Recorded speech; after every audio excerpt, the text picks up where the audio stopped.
halachot. Chazak ou baruch rabotai besorot tovot. On est aujourd'hui le 22 dans le mois de Heshvan. On est aujourd'hui 30 jours après ce événement, ce massacre, si on peut dire, qu'on a vécu le 7 octobre. Et toujours, si vous remarquez bien, quand on vit les parachas et on essaye de comprendre que c'est la même histoire, que Abraham devait faire le sacrifice de son fils. Combien des mamans, je parle aujourd'hui, savent que leur fils, il est à l'armée et qu'avant d'aller là-bas, ils savent que peut-être pas tout le monde va retourner. Ils sont prêts à sacrifier. Et même les mamans, ils les envoient. Et imaginez-vous Abraham dans la même paracha aussi, qu'après qu'il termine cette mission, qui devait être sûrement heureux quand il retourne avec son fils.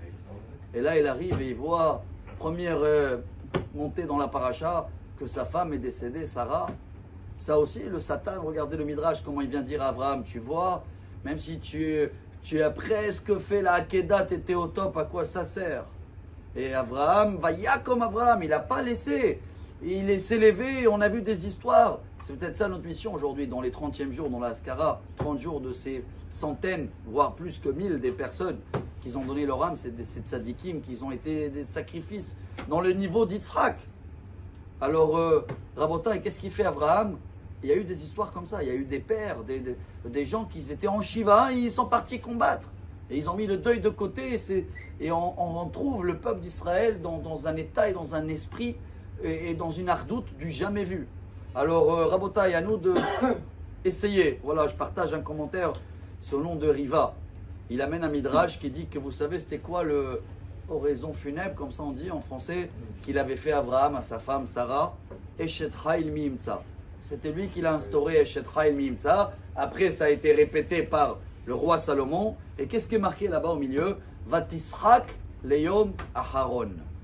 Le nom Yitzhak, il veut dire elle va rire, on va comprendre, on va rigoler. Au jour d'aujourd'hui, on n'a pas de réponse.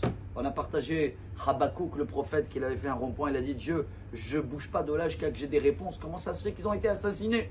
Des enfants et des innocents et des sages. Et Dieu, il a répondu à lui, parce que lui, il pouvait voir la fin du film. Il a pu comprendre, non, on ne peut pas voir ni la fin du film, et ni on connaît le début du film. Mais ce qu'on connaît, qu'on a chez Traï, c'est marqué Vatisrak Leom Aharon. Quand ça va arriver, ces journées de Mashiach qu'on attend en espérant aujourd'hui, là on va rigoler, là on va comprendre. Pour l'instant, on doit être fiers de notre peuple.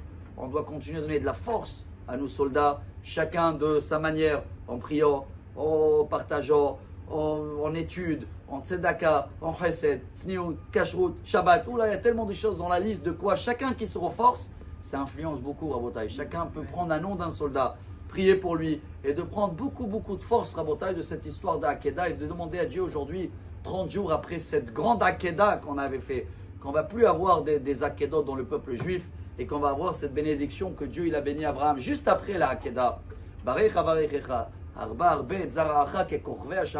Ta descendance seront comme des étoiles, je ne vais pas dire des stars en anglais, mais même si de loin tu as l'impression que c'est une petite lumière, c'est énorme. Chaque âme, chaque soldat, chaque personne, même des petites actions. La lumière peut être énorme et les conséquences peuvent être, si Dieu veut, des conséquences de joie et des miracles et des bonnes nouvelles. Excellente journée. Amar Rabbi Elazar.